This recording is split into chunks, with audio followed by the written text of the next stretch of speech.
Hi viewers, நாளைக்கான வீடியோவில் என்ன நடக்கலாம்னு சொல்லிட்டு பார்க்கலாம். வீடியோக்குள்ளே போகிறதுக்கு முன்னாடி நம்ம சேனலை லைக் அண்ட் சப்ஸ்கிரைப் பண்ணிவிட்டு கொஞ்சம் சப்போர்ட் பண்ணுங்கள். வாங்க இப்போ வீடியோக்குள்ளே போகலாம். இப்போ செம்ம இன்ட்ரெஸ்டிங்காக போய்கிட்டு இருக்கு. சாரு சீனுவை பற்றி தப்பா ரகுராம் கிட்ட சொல்கிறாங்க.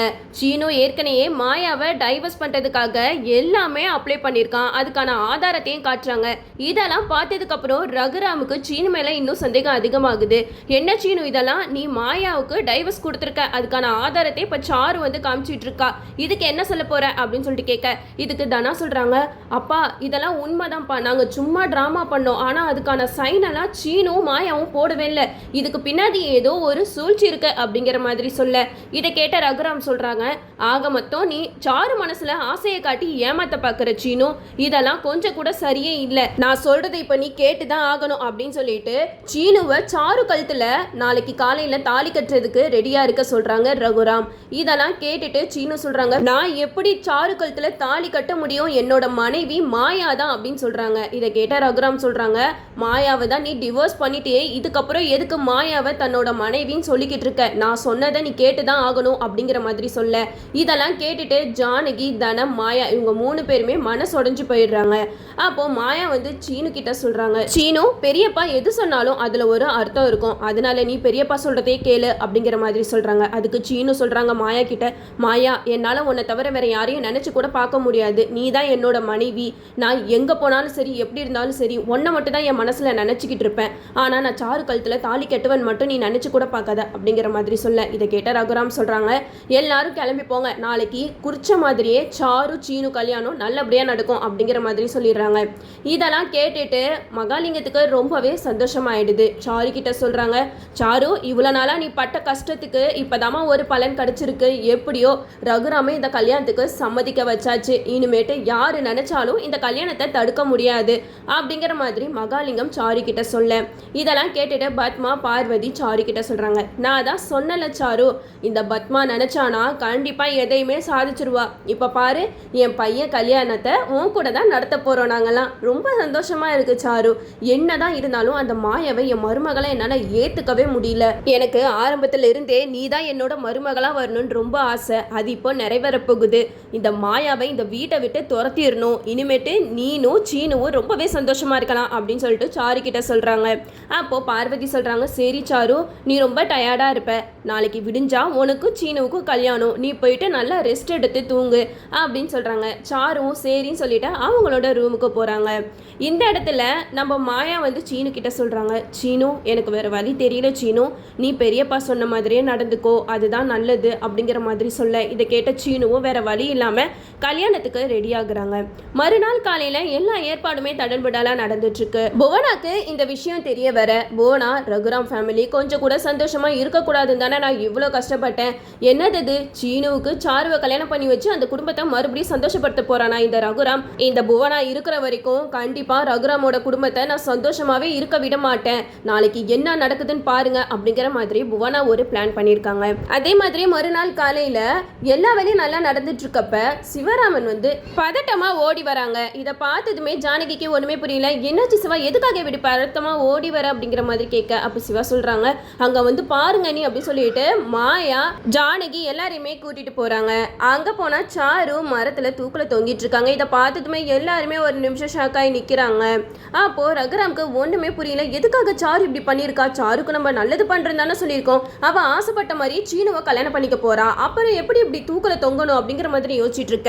இந்த இடத்துல மகாலிங்கம் வந்து சாருவோட காலை பிடிச்சு அழுதுகிட்டு இருக்காங்க, என்னம்மா எல்லாமே கைக்குடி வர நேரத்துல இப்படி ஒரு காரியத்தை பண்ணிட்டியே, நீ ஆசைப்பட்ட மாதிரி உன் கல்யாணத்தை நடத்தணும் தானே நான் ஆசைப்பட்டேன், அதுக்காக தானே இப்படியெல்லாம் நான் பண்ணினேன், கடைசியில என் பொண்ணு இப்படி உயிரே விட்டுட்டாலே அப்படின்னு சொல்லிட்டு அழுதுகிட்டு இருக்க.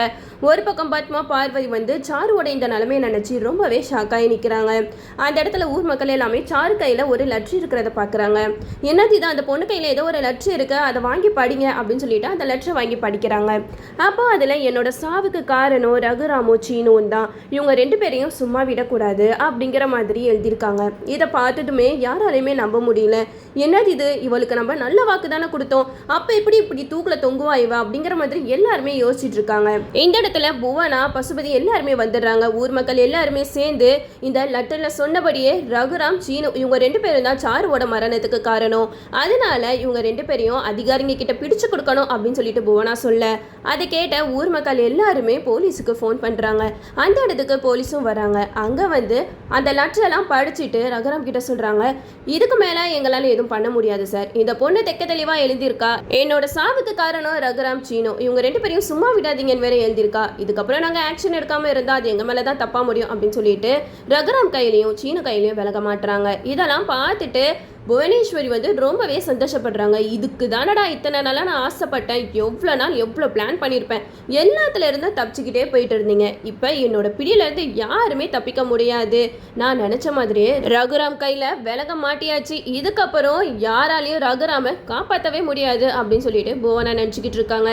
அப்போது மாயா ஜானகி இவங்க 2 பேருமே அதிகாரிங்க கிட்ட சொல்கிறாங்க, கண்டிப்பாக என் புருஷன் இதுக்கு காரணம் கிடையவே கிடையாது. சாருவுக்கு நல்ல வாக்கு தான் கொடுத்தாரு. சாருவுக்கும் சீனுக்கும் கல்யாணம் பண்ணி கொடுக்குறதா வாக்கு கொடுத்துட்டு அவளை சந்தோஷப்படுத்தியிருக்காங்க.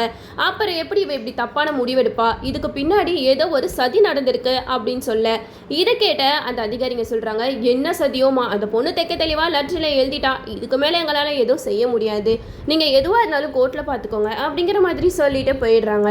நம்ம சீனு ரகுராம் இவங்க 2 பேரையுமே கையில விலங்க மாட்டிட்டு கூட்டிட்டு போகும்போது மாயா ஜானகி தனம் இவங்க எல்லாருமே ரொம்பவே உடஞ்சு போயிடுறாங்க. இப்படி ஒரு நிலைமை நம்ம குடும்பத்துக்கு வரணுமா அப்படின்னு சொல்லிட்டு எல்லாருமே ஃபீல் பண்ணிக்கிட்டு இருக்க இந்த சைடு ரகுராமுக்கு என்ன பேசுறதுன்னே தெரியல. சாருவோட மரணம் ஒரு பக்கம் இந்த லெட்டரில் எதுக்காக அவ எப்படி எழுதுனா அப்படிங்கிற மாதிரி யோசிச்சுக்கிட்டே போறாங்க. நம்ம மாயா ஜானகி கிட்ட சொல்றாங்க, பெரியம்மா நீங்க எதுவும் கவலைப்படாதீங்க, கண்டிப்பா இதுக்கு பின்னாடி அந்த புவனாவோட சூழ்ச்சி தான் இருக்கும். புவனா ஒரு உயிரை கொல்ற அளவுக்கு இப்படி போவா நான் கொஞ்சம் கூட எதிர்பார்க்கவே இல்லை. கண்டிப்பா இதுக்கு காரணமானவங்களை யாரையும் நான் சும்மா விட மாட்டேன். சாரு கையில இருக்கிற அந்த லெட்டர் நமக்கு கிடைச்சிச்சுன்னா கண்டிப்பா இதுக்கு பின்னாடி யார் இருக்கான்றத நம்ம கண்டுபிடிக்கலாம். அது மட்டும் இல்லாம ஏதாவது ஒரு ஆதாரம் கிடைக்கும். அந்த இடத்துல நம்ம புவனாவை பிடிச்சி இப்ப எப்படி நம்ம பெரியப்பாவை கையில விலங்க மாட்டி கூட்டிட்டு போறாங்களோ அதே மாதிரி ஊர் மக்கள் முன்னாடி புவனாவை அசிங்கப்படுத்தி அவளை போலீஸ் ஸ்டேஷனுக்கு கூட்டிட்டு போகணும். கண்டிப்பா இது நடக்கும் பெரியம்மா, நீங்க எதுக்குமே கவலைப்படாதீங்க அப்படிங்கிற மாதிரி மாயா ஜானகி கிட்ட சொல்றாங்க.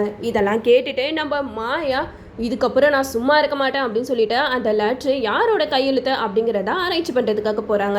நம்ம மாயா எல்லா ஆதாரத்தையுமே கண்டுபிடிச்சு ரகுராம் மேலே எந்த தப்புமே இல்லை, சீனு ரகுராம் 2 பேருமே நிரபராதி தான் அப்படிங்கிறதையும் நிரூபிச்சிருவாங்க. அது மட்டும் இல்லாமல் இத்தனை நாளாக பத்மா பார்வதி 2 பேருமே கொஞ்சம் நெஞ்சம் ஆட்டமாக போட்டாங்க. ஒரு பொண்ணோட வாழ்க்கையை கெடுக்கணும்னு நினச்சாங்க. கடைசியில் அதுக்கு மாறாதான் எல்லாமே நடந்திருக்கு. பத்மா யாரை மருமகளாக ஏற்றுக்க மாட்டேன் அப்படின்னு சொல்லிக்கிட்டு இருந்தாங்களோ அந்த மாயா தான் கடைசி வரைக்கும் பத்மாக்கு மருமகளா இருக்க போறாங்க. அது மட்டும் இல்லாம நம்ம மாயா இதுக்கு பின்னாடி யார் இப்படி எல்லாம் சூழ்ச்சி பண்ணா அப்படிங்கறத சீக்கிரமாவே கண்டுபிடிச்சு நம்ம ரகுராமுக்கும் நிரூபிக்கணும். அப்பதான் எபிசோட் வந்து வேற லெவல்ல போகும். சாருவோட மரணத்துக்கு காரணம் கிட்டத்தட்ட பத்மா பார்வதி இவங்க 2 பேரும் தான் காரணம். ஏன்னா இவங்க எல்லாருமே சேர்ந்து செஞ்ச சதினால தான் இப்போ ஒரு பொண்ணோட உயிரே போயிருக்கு. சாரு கிட்ட வந்து அழகா இவங்க எடுத்து சொல்லியிருக்கலாம், மாயாதாமா சீனுவோட மனைவி, இதுக்கப்புறம் அவங்க 2 பேரோட வாழ்க்கையில நீ வரக்கூடாது அப்படிங்கிற மாதிரி ஸ்ட்ரிக்டா சொல்லியிருந்தாங்கன்னா சாரு வந்து வேற வாழ்க்கையை பார்த்துட்டு போயிருப்பாங்க. நம்ம பத்மா பார்வதி இவங்க 2 பேரும் சேர்ந்து தான் சாரு மனசுல ஆசை வளர்த்து இப்போ சாருவோட வாழ்க்கையவே வீணாக்கிட்டாங்க. இதுக்கப்புறம் கதைக்களம் எப்படியெல்லாம் போகுதுன்னு நம்மளும் வெயிட் பண்ணி பார்ப்போம். ஓகே வியூவர்ஸ், இந்த வீடியோ உங்களுக்கு பிடிச்சிருந்தா லைக் பண்ணுங்க, மறக்காம நம்ம சேனலை சப்ஸ்கிரைப் பண்ணிடுங்க.